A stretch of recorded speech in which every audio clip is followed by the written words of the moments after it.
In this video guys, I'll be telling you how to customize your iPad home screen. Like if you want to in this iOS 26 update. So to customize your home screen, guys, just hold your screen, and here you will be able to see this edit option over here, and then you can see different option over here. Like first option is for adding widget. So you can edit widget guys from here. Like I want to add this clock as well, just tap on it, and now you can choose different kind of clock from here. So the first one is quite simple. I think that's better. Let's add this.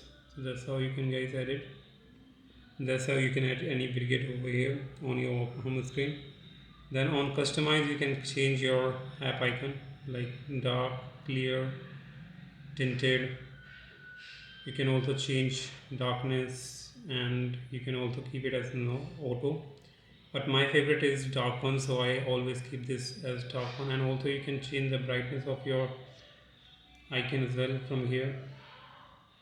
So also there's the size, like if you want to make your iPad icons app icon size, then you can, if you want to enlarge them, then you can tap on this, the bigger square.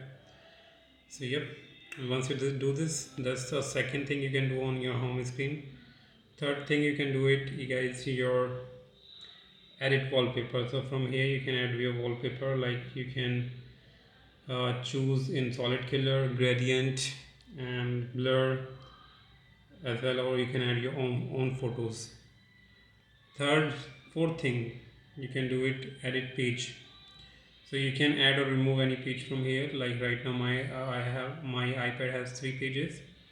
So you can tap on this and just tap on negative icon to remove this. So I don't want to remove right now. So yeah, these are the things guys you can do it to customize your iPad home screen. Subscribe for more video. Till then, bye bye.